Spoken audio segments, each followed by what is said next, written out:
Oi gente, tudo bem? Eu quero começar agradecendo o convite para esse evento, para esse web seminário. Estou pensando numa abordagem muito prática, né? Não estou pensando só, e não é pouco, né? Mas não estou pensando só no fato de a gente saber ler e analisar. Estou pensando no fato também da gente saber ler, analisar e partir para a ação. Eu estou pensando no manejo de linguagem de uma maneira que a gente consiga ficar mais capaz, né, ou mais competente em relação à expressão. E eu uso uma expressão do Hunter Kress que eu acho interessante, que é o poder semiótico, né? Primeiro porque linguagem e poder estão juntos, né? A gente sabe disso há muito tempo, tem muitas leituras sobre isso. O fato de você conseguir se expressar, de escrever e de ler tem a ver com poder, tem a ver com a hegemonia da escrita na nossa sociedade e tal. Por outro lado, a gente investe menos nisso do que no consumo, né? A gente lê muito e escreve muito menos do que lê. Quando a gente tem os recursos, e eles são de variadas naturezas, né? Quando a gente tem os recursos e sabe manejá-los, a gente pode mais em termos de linguagem de comunicação. Estou pensando nesse sentido. Então, num sentido bem prático. Essa fala minha tem a ver com um trabalho que eu venho fazendo há bastante tempo e ele tem saída em algumas produções, né? Tem um livro da professora Carla Coscarelli, uma pessoa que eu admiro muito, minha amiga, a gente trabalha junto também há muito tempo. A Carla tem um livro pela editora Parábola, Tecnologias para Aprender.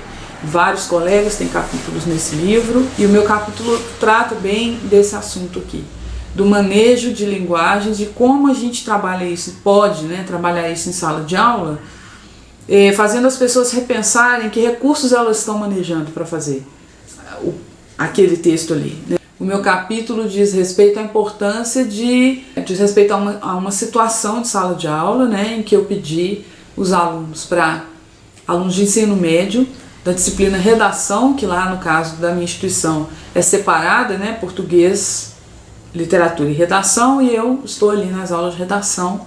Identifiquei que eles não conheciam um jogo de tabuleiro muito tradicional, e aí eles não conheciam e a gente trabalhou um pouco com o Batalha Naval em cima das instruções escritas desse jogo. Os alunos tiveram bastante dificuldade de entender como jogar. Texto instrucional, né? Um texto que ensinava a jogar, mas não era muito eficaz nisso, e isso gerou uma discussão. E aí, depois desse trabalho, lendo, né, tentando entender o que era aquilo, a gente fez um trabalho contrário. Produzir a instrução para alguém aprender a jogar um jogo, e os jogos também simples. Então nós trabalhamos com forca, né, que é um jogo que os meninos conhecem bem, e jogo da velha, que é um super clássico, né? Como é difícil produzir a instrução. Então, embora eles tenham criticado muito as instruções da Batalha Naval, eles viram como é difícil produzir um jogo qualquer, produzir a instrução de um jogo, né? Fazer alguém que não conhece aprender a jogar aquilo. Uma das coisas que a gente viu é que eles manejavam uma linguagem, eles manejavam poucos recursos, né? A maioria deles teve dificuldade de fazer instrução porque pensou, estou aqui numa escola, na aula de redação, e aí eu só posso usar palavras. Fazer instrução usando só palavras pode ser extremamente difícil, e foi para eles. Então eles acabaram usando as palavras de um jeito que ficava sempre insuficiente, e uma ou duas duplas teve a ideia de inserir desenhos, né? Então, por exemplo, na hora de explicar, no jogo da velha, na hora de explicar como era o tabuleiro do jogo da velha, né? Aquele simples cruzamento de linhas ali, era difícil de explicar. Como as jogadas poderiam ser feitas, né? Como ganhar o jogo, como perder o jogo, ou jogo da velha.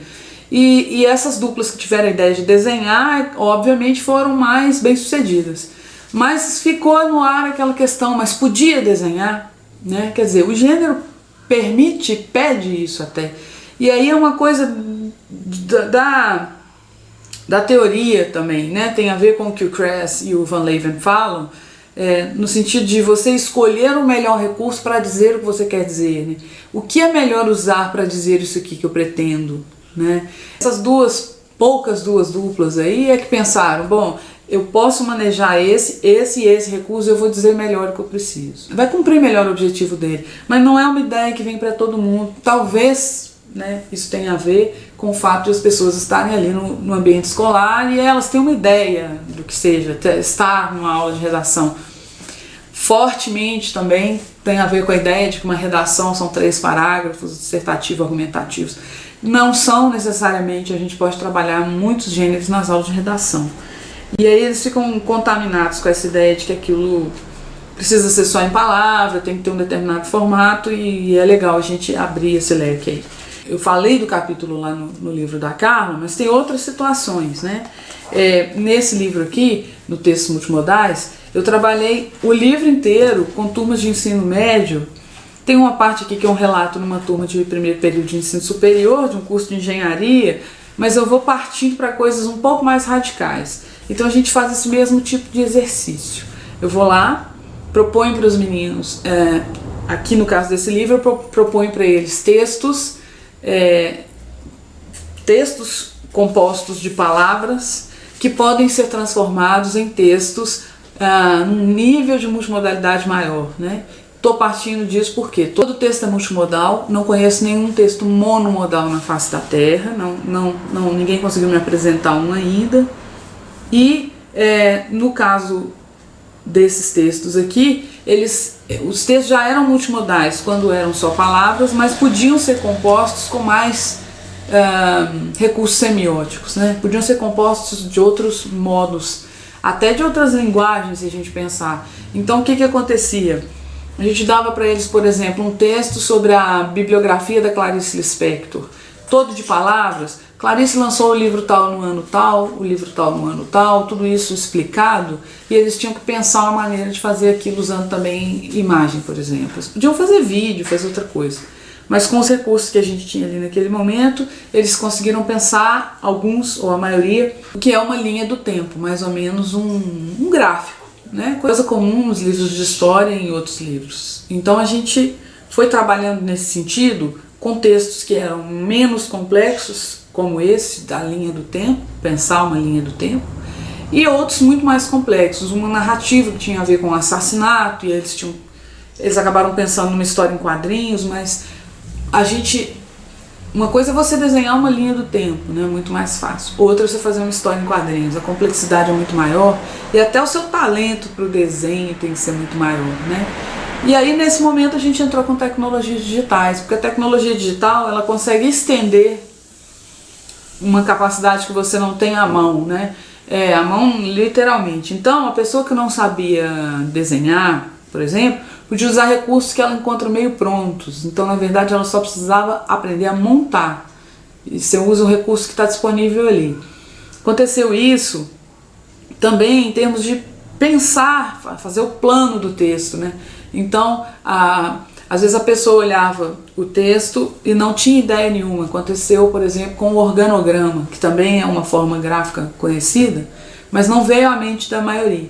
No momento que a gente mostrou ali o que seria um texto só com palavras, explicando a estrutura organizacional de uma escola, muita gente não teve ideia de desenhar um organograma. Mas alguns tiveram e outros tiveram a ideia de desenhar uma pirâmide. E uma pirâmide não é uma estrutura organizacional. E a pirâmide ainda tem uma questão ali com o número, que não era a questão, né, com a quantidade, né, a base, o topo e tal, não era a questão da escola organizacional. Era para desenhar um organograma, né? E aí quando a pessoa vê o organograma, né, vê no computador, no Word mesmo, as opções que ela tem, ela olha um organograma, ela identifica o organograma como uma possibilidade de desenho daquele texto que estava só palavras. Então nesse sentido o computador ajuda a pensar, ajuda a planejar e ajuda a executar. A pessoa tem que também aprender a ter essas ideias, né?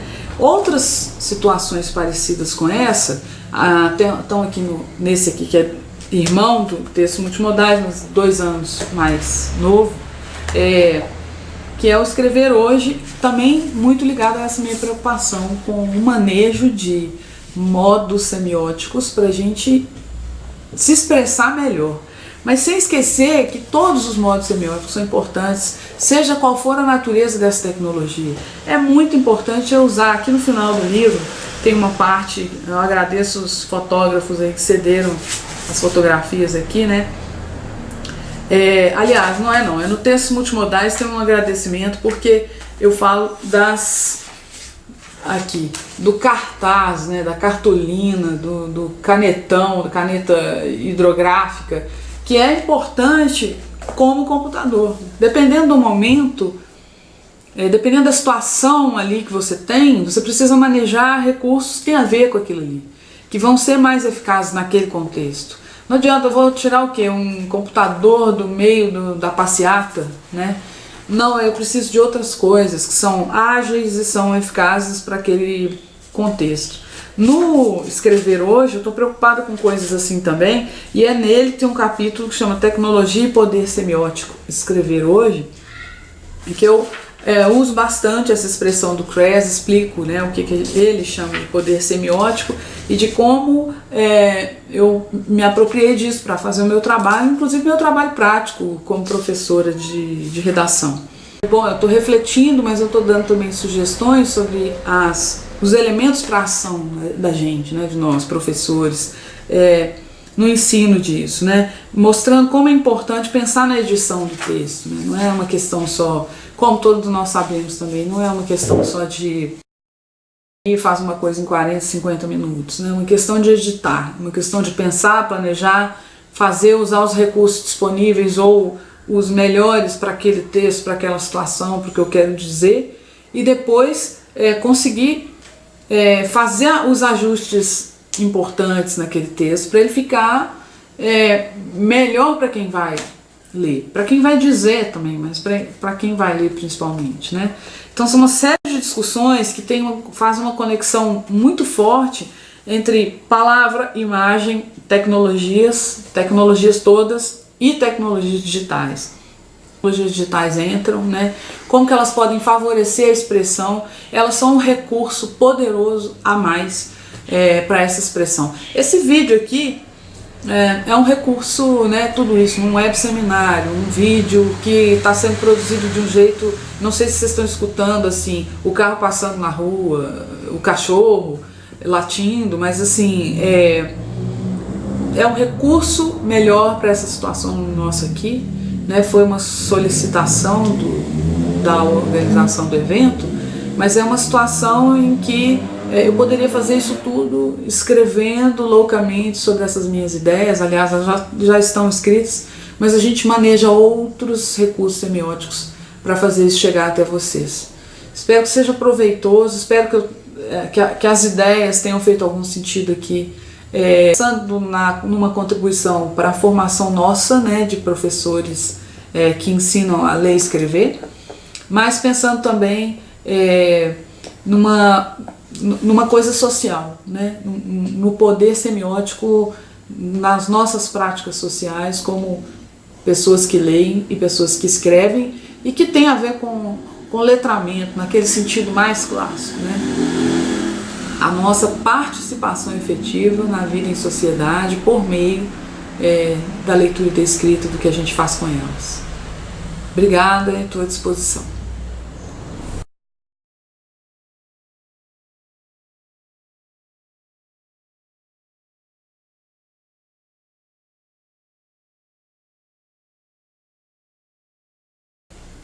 Olá. Peraí. Coloca no final como erro de gravação. Tá filmando, não tá? Sim. Tá, deixa, eu vou falando aqui. Vou falar essa bobagem não. Um jogo chamado